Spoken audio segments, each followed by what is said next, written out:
Hello, everyone. My name is KJ, and today is my spoiler review for the new series on Disney Plus, Season 2 for Marvel's animation X-Men 97. And this is episode 4 spoiler review for, again, Season 2 of X-Men 97.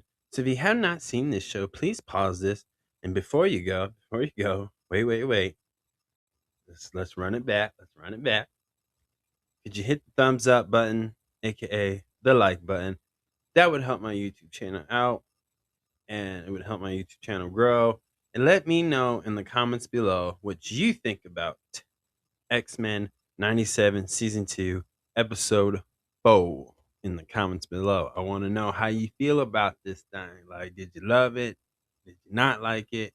Let me know.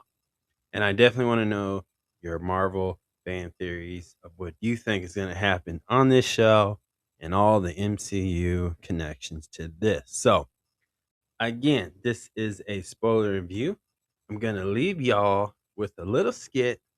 And then after that skit, I'm going to do a deep dive into episode 4 for season 2 of X-Men 97.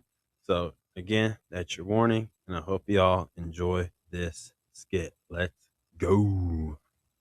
X-Men 97, episode 4, season 2. This is so good. So good, buddy. No. No way. I can't believe this. George, do you believe that? Look, there's Kang the Conqueror.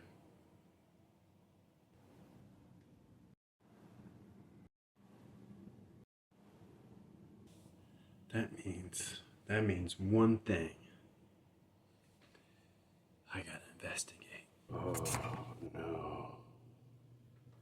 Does that mean Thanos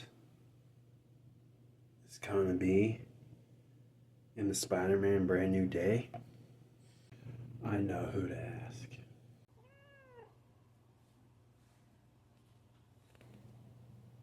You're right. Who knows if Thanos will be in Spider-Man Brand New Day? I don't know. All right. So, this episode, I just want to say off the bat, episode 4 was definitely the vibes, the feeling to this episode reminded me of the movie Avengers Infinity War.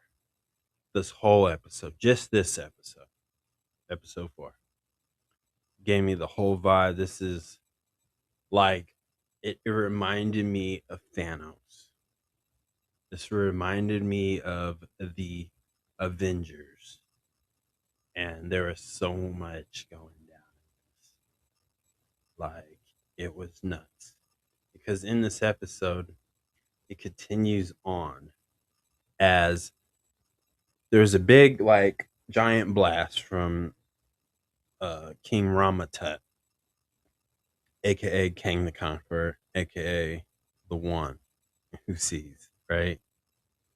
You know, he sent this giant blast, and of course Magneto used like a force field shield, and he got everybody safe, but he didn't get everybody safe.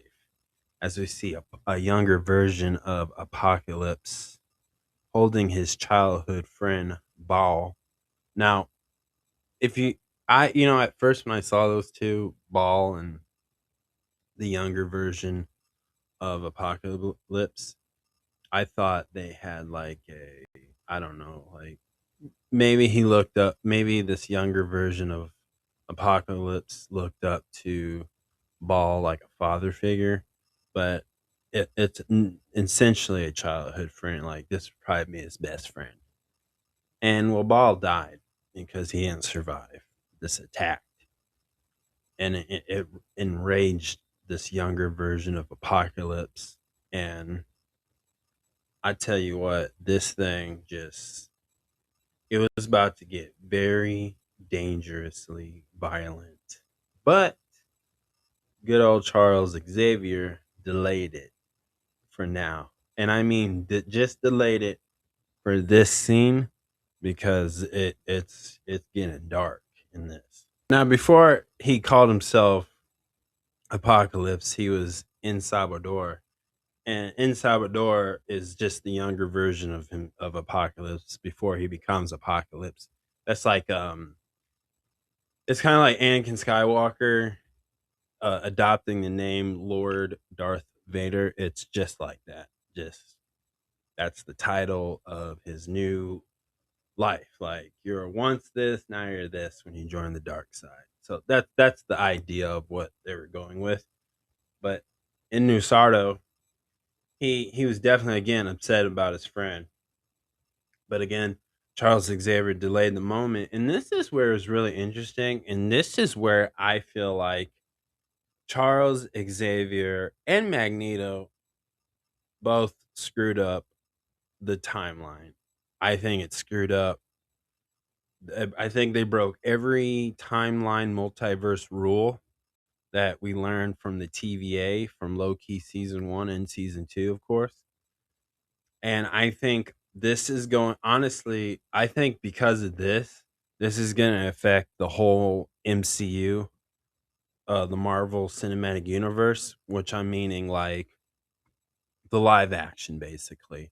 I do think this is going to affect how Spider-Man Brand New Day is going to take place, and that's why I think that's why I think they told this story so far before they get to Spider-Man Brand New Day, which comes out this month. I believe at the end of this month. And so and I believe even if this season 2 doesn't doesn't end the full season 2 before the Spider-Man Brand New Day movie, I will say I will do believe number 1 that the origin story of Apocalypse in this, I think that story is going to be told and finished before Spider-Man Brand New Day, just to because I can't I don't remember if it's going to take. I don't know if this season's going to be done before Spider-Man Brand New Day. So that just being said, I'm just saying as far as what we're about to witness in this episode and all the way with Apocalypse, as far as what he's planning to do, I believe that this messes up the whole Marvel Cinematic Universe timeline because of the decision Magneto and Charles Xavier have made in these moments. And here's why I say that, because Charles Xavier and this younger Apocalypse, they had this conversation, and Xavier Woods, or Charles Xavier, sorry, wrong person. Charles Xavier explains to him that they're not from this timeline, but from a different timeline. And he's explaining that his goal, his whole mission is to protect the mutants, make sure where they can live in the world where everybody can coexist, whether you're a mutant or not. That's the main idea of what Charles Xavier's whole point of standing up for mutants. And I do again, I want to point out that he didn't tell him all that, but he just told like the basic knowledge. But I do believe that was a little bit too much of explaining the future to Apocalypse before he even becomes Apocalypse. And I think that's the most important key point is, to me, in my opinion, I think this is the beginning of screwing up that timeline because it does, just because he told him that, the thing that they're trying to stop him from doing, Apocalypse became the big bad monstrous Apocalypse no matter what, and it still screwed up the timeline. And just think about it. And this is why I say it's just like the Avengers Infinity War movie.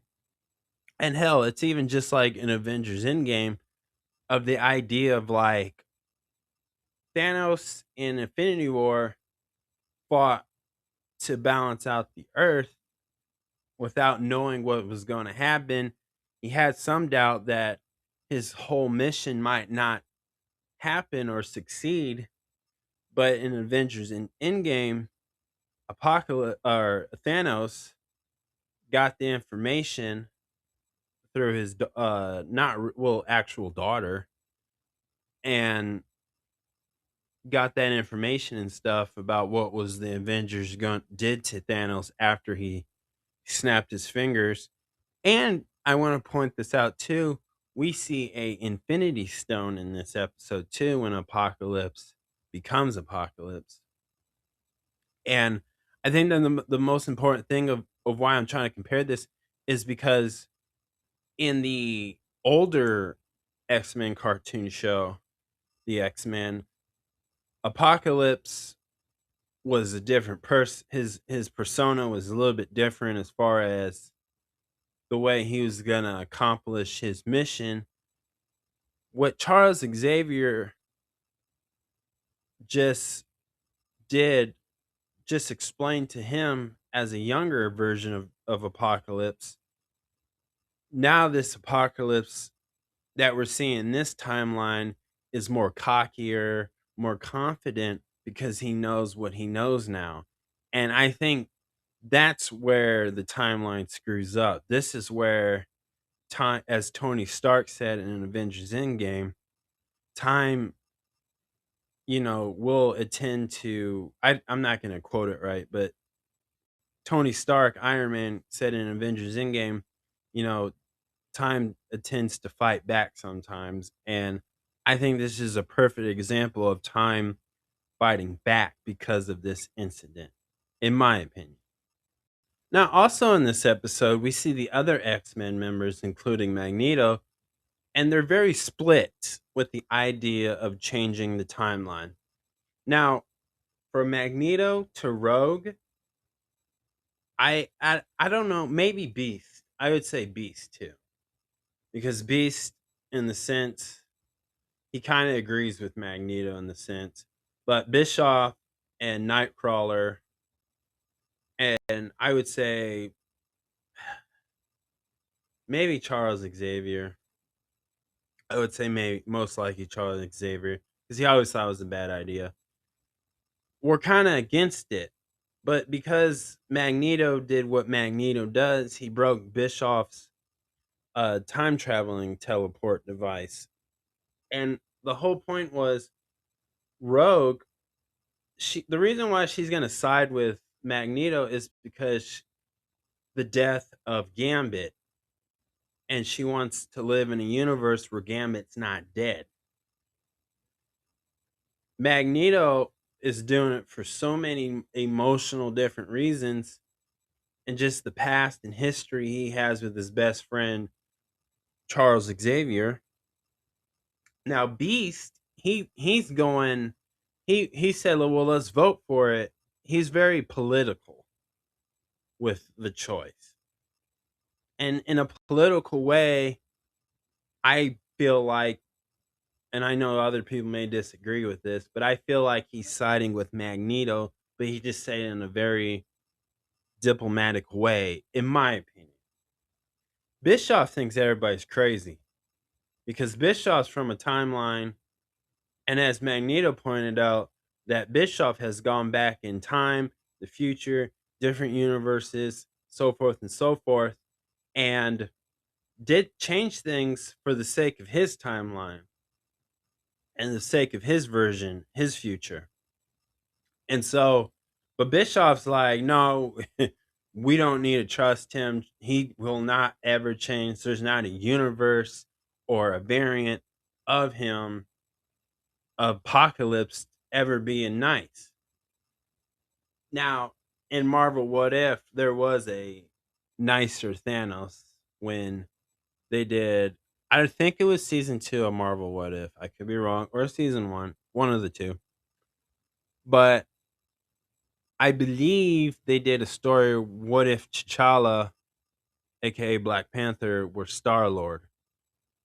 Right, had Star Lord's position in Guardian of the Galaxy, and he was in a relationship with Nebula, I believe, and Thanos was a nicer guy, so he must have talked to him with logic. But that happened in a different universe, a different timeline. That's why they call it Marvel What If. Bischoff right now, and we're just going through the perspective viewpoint and what he's gone through, that there is no good guy version of an apocalypse. Even right now, as Magneto and Charles Xavier are at least trying, even though it's a bad idea, but they're trying. And so that's why they're doing that. And also too, I always like with Marvel, whether it's live action, cartoon, showcases the leadership that Magneto and Charles Xavier's have, the leadership that they show and the passionate. It's like they both have the same goal, same mission. They just want to do it differently. One's peaceful, one's more violent about it. Takes action. I That's the safer way to say it. But honestly, I love to see that, and I love to see they both have wisdom and knowledge, and they learn from their mistakes and the experience in their whole life. And they both emotionally have so much trauma, and they've sacrificed so much. So when these two have to go against each other, it really breaks their heart. But when they do find a common mutual grounds to work together, they're really good at teaming up, brainstorming, trying things, thinking logically through it, and they trust each other. Magneto trusts Charles Xavier, and Charles Xavier, in his own way, trusts Magneto to the point where, because they're like brothers, and seeing that go down, and the X-Men, they never try to fight Magneto at this moment, but they trust him. Obviously, they truly believe, all of them, even the ones who disagree with the plan, deep down inside they hope that this plan can work, and maybe there could be a good guy, a hero version of Apocalypse, which again they failed at that badly. Now in the next scene, we see Charles Xavier get into pretty much Ed Nubersaro's memories, and we see like his past, and we see him as a baby. It looks like his mother gave, like, not ditched him, but took him, send him away to protect him, right? And but he becomes an Egyptian slave and stuff. But you know what I was thinking? I was thinking like in Avengers Endgame, we see Rhodey where he was talking to the rest of the Avengers, particularly Hawkeye and Ant Man. But there's just saying he was saying, why can't we go back in time when Thanos is a baby, and twist twist. And it made me think of that when I seen uh, Apocalypse as a baby, because his obviously his mother was crying because she probably felt like she needed to get rid of him, not like you know doing that, twist his neck or nothing like that, like Rhodey was thinking to do to Thanos. But I think it was kind of like, if they found out she gave birth to a boy, they're gonna take this baby, maybe murder the baby, who knows? But she had to send that baby away. But he remembers that, you know. And then we see him, as a slave, an Egyptian. We see him go through life. Like, first he didn't get no love. He didn't get a blanket, but they made everybody sleep outside. He barely ate. But, eventually he got better. He earned his rank around, and I was just like, what? But there is one thing that I thought was very interesting in that memory flashback of a little kid Apocalypse, maybe teenage Apocalypse. Apocalypse.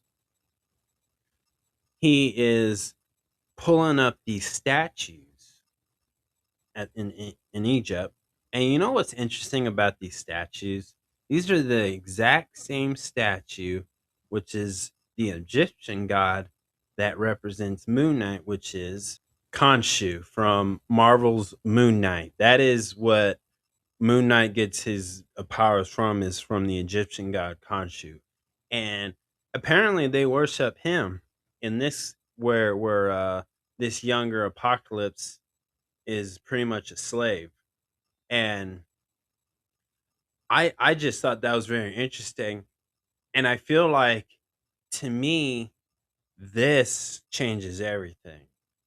I think, to me, this is shows like, I think it what I'm thinking is a character like him is somewhat like a celestial. I think they're pretty much the same, in the sense of how I think Marvel Studios is going to try to categorize these, like, larger than life, godlike Marvel characters.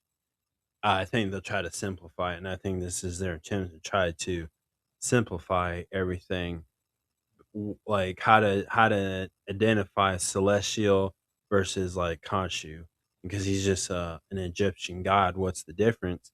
Because as we learn that Eson, a Celestial from Marvel's Internals and the first Marvel Guardian of the Galaxy movie, we see Eson in there, which is just a giant Celestial who had the Power Stone, Infinity Stone, I believe, and he used it to take down a lot of planets. And I guess he's been on planet Earth in this timeline, and or this era, in the Egyptian era. So that's a little crazy, a little crazy. So what I'm thinking, in my opinion, I think, to simplify, so everybody who's not gonna watch this cartoon show, is, so when they show this in the live action, celestials and like Egyptian gods are pretty much all the same type of internal or entity. That's what I'm thinking they're gonna simplify it. So everybody, it just keeps it simple and not confuse anybody. That's my opinion of why they probably told this story like that. But that's just me. Because they don't really, in the older X-Men animation, they don't really talk about celestials, and they don't really talk about the Infinity Stones. But as I'll get to that point when we see that Infinity Stone in this series.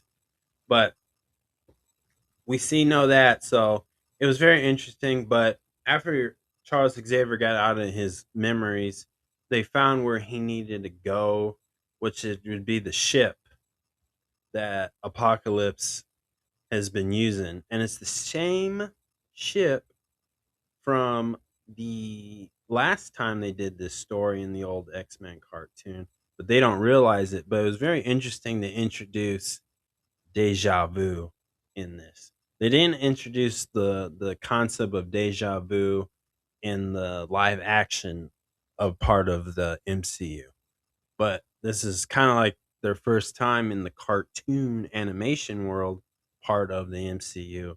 We're seeing the word deja vu being used.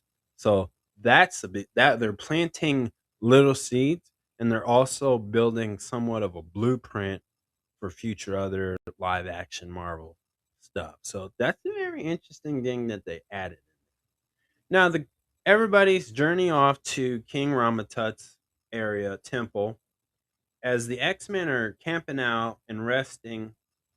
uh King Ramatut, aka Kang, uses the same technology helmet that enhances the telepathic ability power, if you're like a Charles Xavier, a Jean Grey, a Magneto, and I guess Kang got stability. And what's interesting is this helmet was green and gold, or green and yellow, whatever you prefer. But that is a low key color. And he is now the god of the multiverse. or the tree of life, whatever you want to call it. So that's an interesting thing. So I'm 100% convinced that this King Ramatut is the same character that Jonathan Majors played, He Who Remains, and of course Kane the Conqueror from Ant-Man Quantumania. I 100% now believe that is the same one from the live action MCU. I'm just saying. I think I'm and he broke the fourth wall like He Who Remains in season 1 of Loki. He looked at us in the camera or on towards us like he's looking at a camera. So I'm convinced like this is what's going down. Like this is the Kang, and as I think they're not giving up on this character. I think people within Marvel Studios, Marvel Animation, whatever you want to call it, I think both departments want to run it back with King the Conqueror. I think they have not given up on that character, and I think again, honestly, I'm just saying, I think they want to use this character, and I don't think they're really done. And honestly, I wouldn't be surprised if Jonathan Major got his role back as King Conqueror. But I think they're going to try to, or at least have a different actor play him, at least. So, but I'm convinced that after seeing this episode, they're going to try to use King the Conqueror. This is the safe route, to kind of reboot this character and retell the story of Kang through the X-Men. That makes sense, because again, it's just in an animation, and it wouldn't affect what's going to happen in Spider-Man: Brand New Day as far as with Kang. I'm not talking about. I think Apocalypse, his origin story is going to affect Spider-Man: Brand New Day and Avengers: Doomsday and Avengers: Secret Wars, but I think this Kang the Conqueror being told and being used in an animation wouldn't affect the MCU story, what's going to happen in the future as of now. So I think this is them just playing it safe and trying to put some feelers out of do people even want to see this? You know? But if not, it's in animation. They can kill this character off easily. That's what I think. Now, the conversation was very interesting with Charles Xavier and King Ramatut, because he told him like, you know, if you let me have the uh eternity of living forever by having the Celestials pretty much form or crystal soul or abilities, then it's better if Kang has it versus Apocalypse. But Charles Xavier is not going to turn on Magneto because they're brothers, they're best friends. And so he's like, "Well, now you're in for doom. You're doomed." And it's funny that he said the word doomed, because I'm thinking of Doctor Doom. And then that was the end of that conversation. But what's interesting is, and I'll explain why maybe he should have listened to King Ramatut. Maybe he should have listened to King the Conqueror. But we'll talk about that later when we get to the end of this. But he said, "I'm not going to betray Magneto." He wakes up in a panic sweat and then go off.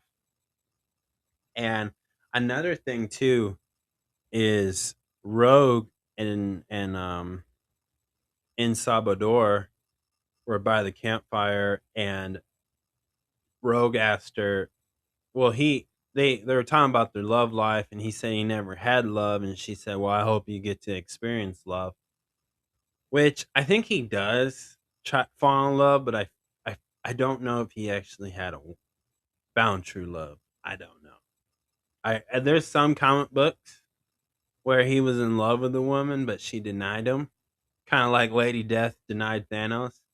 Thanos was in love with Lady Death, but Lady Death was in love with Deadpool. It's kind of similar to that. So I don't know, but he doesn't. He's never fallen in love. He never had a crush on anybody, which that's crazy. That's why he's angry. But that's just how it is, I guess.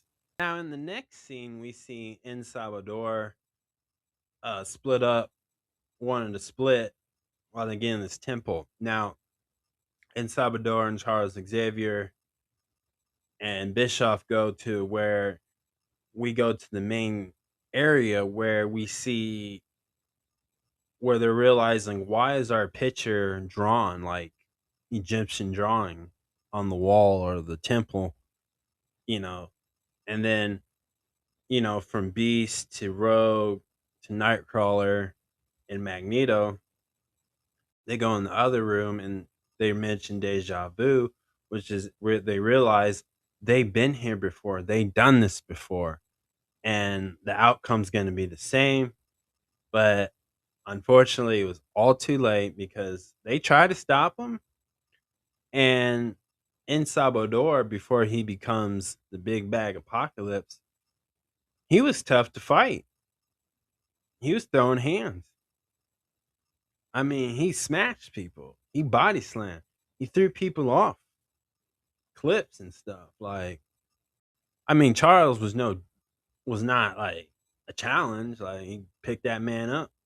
He's in a wheelchair. Like, it wasn't gonna work. But he tried. He tried. They all tried. Magneto tried.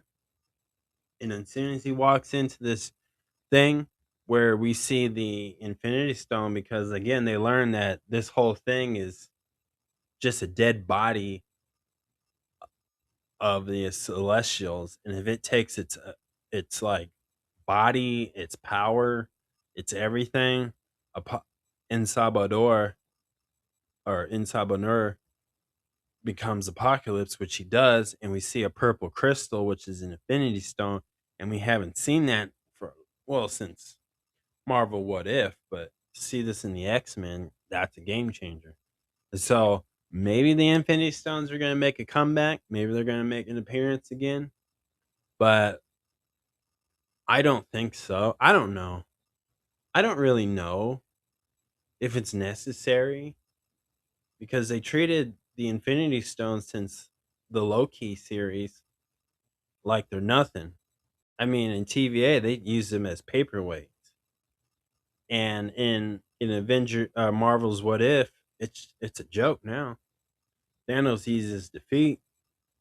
Ultron became big bad, but they defeated Ultron in a sense. Well, they kind of didn't defeat Ultron, but you get what I'm saying. Marvel Zombies, that's a different story. But I'm just saying, like, I don't know if they're gonna recon those things, retcon. I should say that's the right word.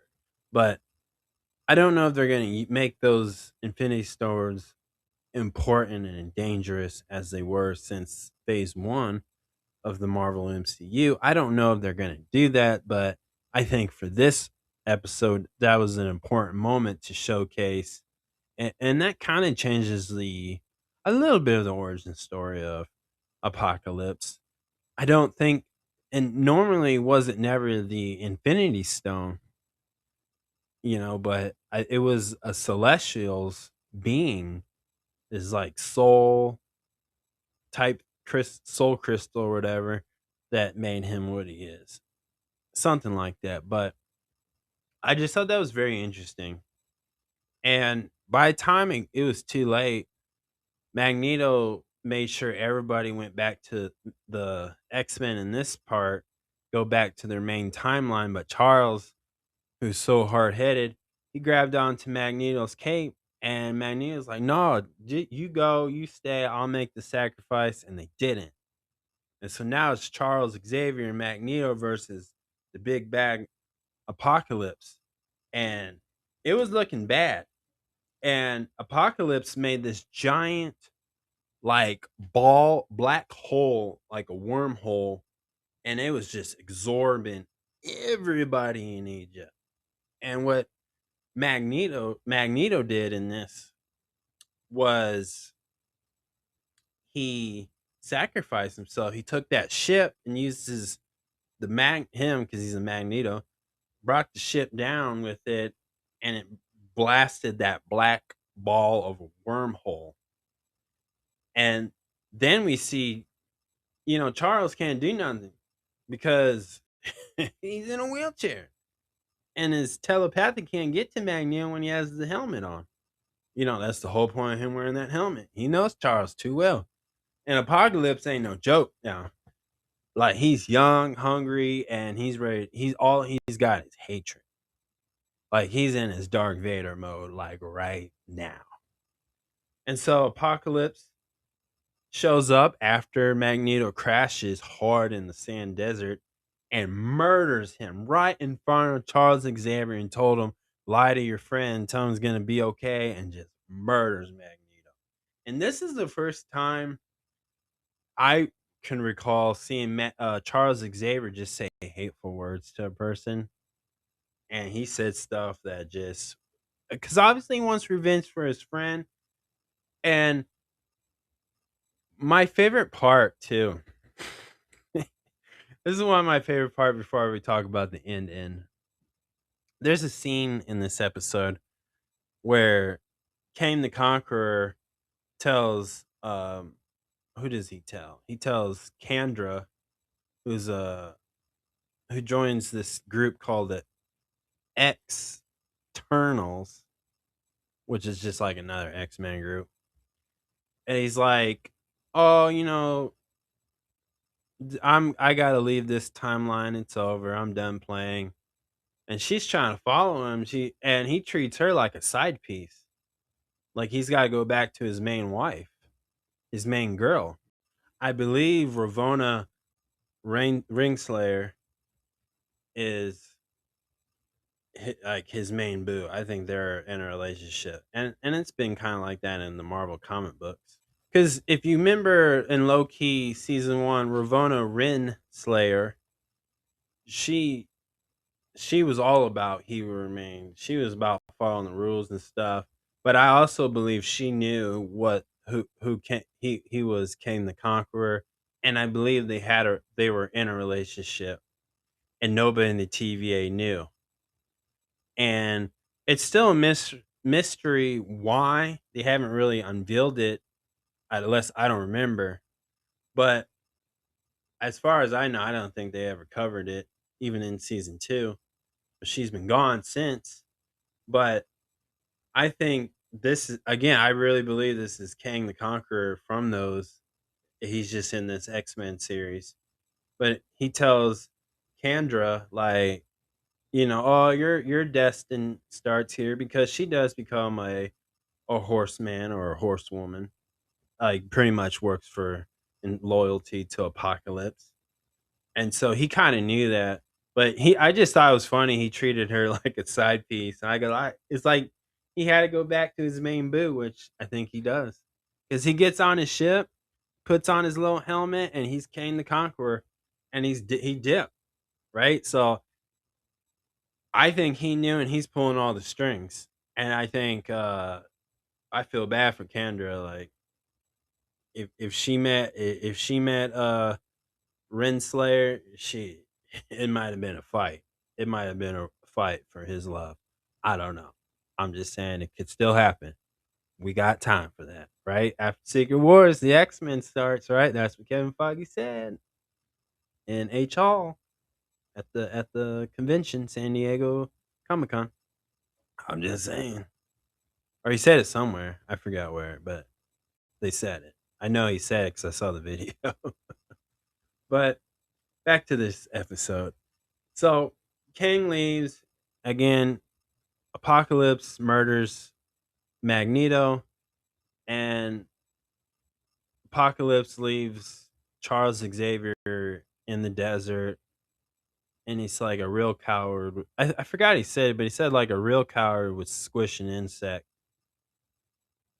and stuff. So he doesn't squish him. He could have killed Charles Xavier right there, but he didn't.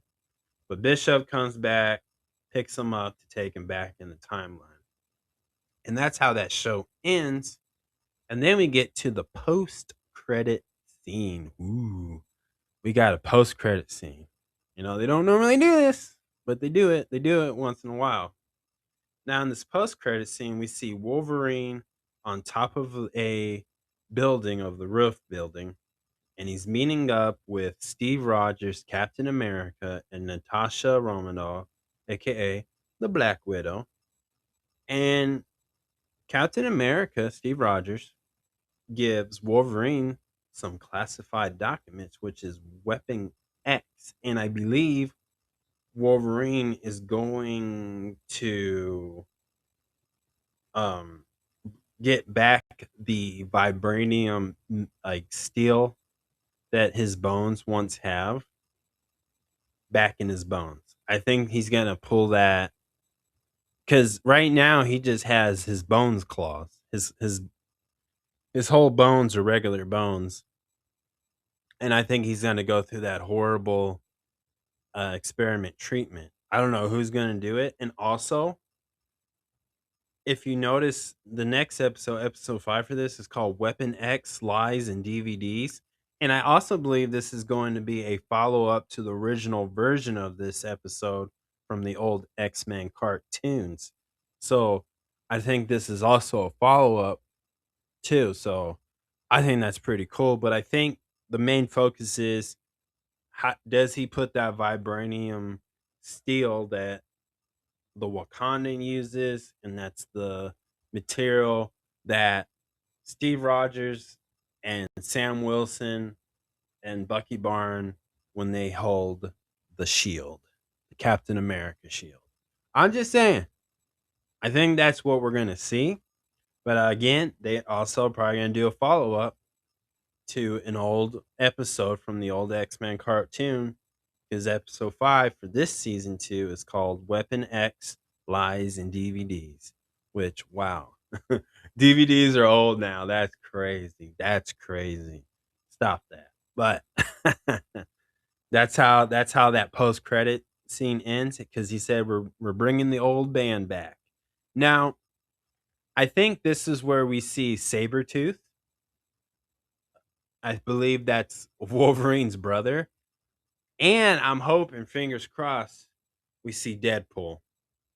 I hope we see Deadpool in that because I also too believe when I say Sabretooth, I believe we also see other familiar faces from that show in the live action of X-Men movies. Silver Fox and Maverick. And I think like and some other ones, but maybe Red Skull because in the I think it was season 4 and I think it was episode 16 and I think it was called The Old Soldier and there was like another episode was called Weapon X Lies and Tapes, like VHS tapes. But in this generation we're getting Weapon X Lies and DVDs. So I really again I'm saying that's why it's a follow up to me.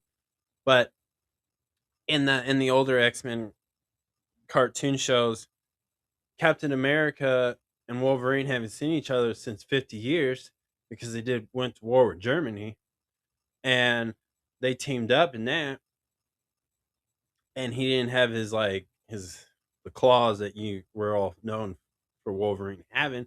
It's just his regular bones claws coming out. But again, Magneto twisted his whole body and got that out of him.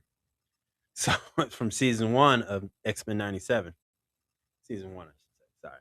But with that being said, again, so we're seeing when that's when we're gonna see familiar faces, but I do hope we see Deadpool if they're gonna do a follow up to this because in a way they kind of did a follow up with Wolverine versus Hulk or Hulk versus Wolverine movie animation movie. It's exactly like that. A little bit, not exactly. But I do also hope to see Red Skull in this make an appearance. I know a lot of people are saying like, why are they depending on the Avengers to tell another great story for season 2, which should be about the X Men. I understand that, but I think too that people, even someone like me, I want to see the X Men in the Avengers. I don't want to wait till Avengers Doomsday or Avengers Secret Wars to see them throw hands at each other. Like, let me get a little taste of it before that, and having a little taste of that, of the Avengers and the X-Men either fighting each other or working together, teaming up in battle, whatever you want to call it, I don't think it's a bad idea. And it's not like this whole season's been around surrounding around the Avengers. No, no, it's been all about X-Men and the mutants. So I don't think it's a big deal to see Steve Rogers, Captain America, and Black Widow in this. And again, seeing Deadpool in this, that'd be so awesome if they showed him in this season. But I'm hoping, because this is more going to be more focused on Wolverine. It looks like, unless they show something that with Charles and Apocalypse and all that, but in Cable. But I really, really, really hope that this post credit scene focuses is give hinting us that episode 5 is going to main focus on Wolverine and like his past all the way. So that's what I'm hoping about that. But other than that, honestly, this was I love the tone. It was a dark tone, not like dark and gritty like Batman type stuff or Spawn, but this took it this the X-Men lost basically. You know, that's why I compare it to Avengers Infinity War. The Avengers lost. The X-Men lost to Apocalypse. You know, the Avengers try to stop Thanos with stones. They try to stop Apocalypse becoming Apocalypse, you know, and they failed. And maybe, like Thanos said, you shouldn't have gone for the head. Or maybe they should have just gone for the head. I don't know. But it shows you. It shows you. Because Magneto pulled the Loki. But the difference is, I don't think Magneto can fake his death. And again, how can they bring Magneto back to life? So I don't really know. But what I do think is going to happen is just a theory. But I think they're setting this up because the death of Magneto and the way Charles Xavier had witnessed this. I believe that we're going to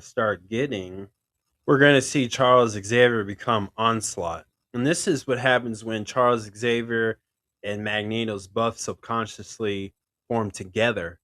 And we seen like in the older X-Men cartoons where Charles Xavier is a horseman in live action, Magneto is a horseman from the Apocalypse movie. And we've seen all that. And so Onslaught is ideal where we can see be played out in this, and I hope that happens.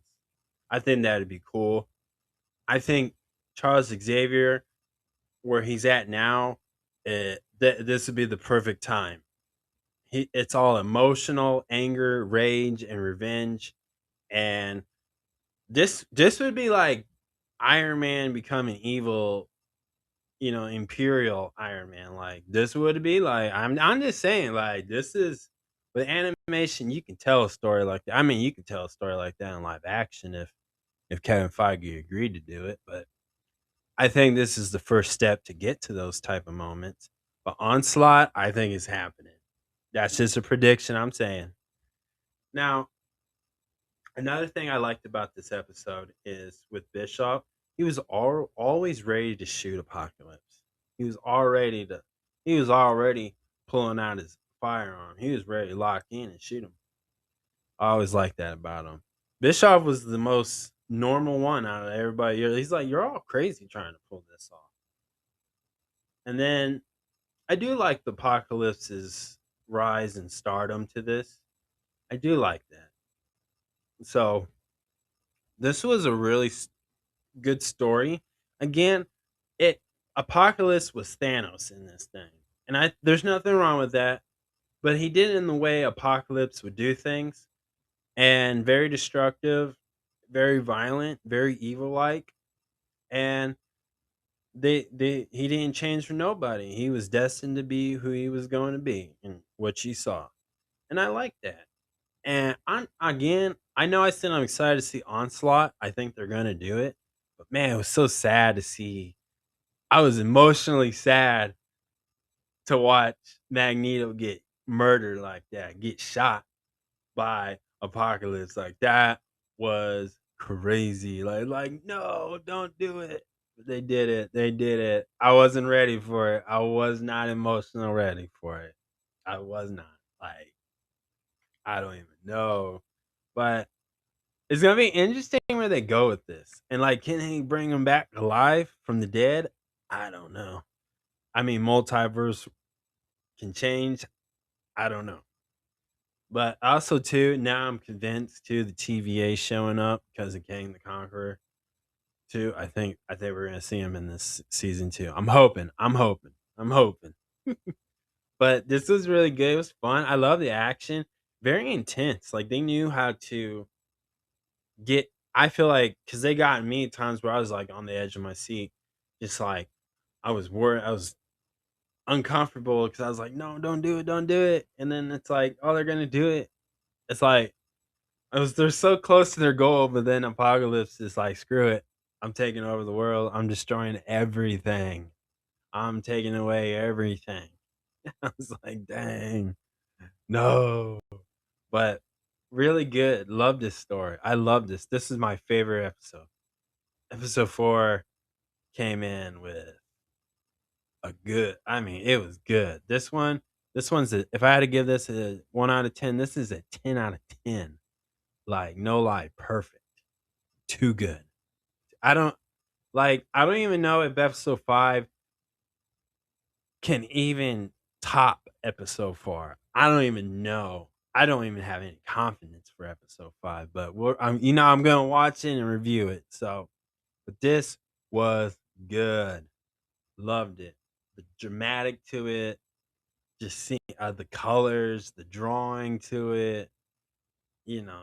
Like the one thing I love about this show is no matter what the emotion or how dramatic or when it's supposed to be chilled and relaxed or just very superhero like positive, good, happiness, like the colors fit each episode, like the tone of it, right? Like just everything. And they just got it right. And that's one thing about the colors of this. It just fits the theme of each episode. So that's my spoiler review, y'all. Thank you so much. Please subscribe to my YouTube channel, Great Talk and Entertainment official channel. Subscribe, hit that notification button so you can always be up to date with all my latest content. Thank you guys and peace.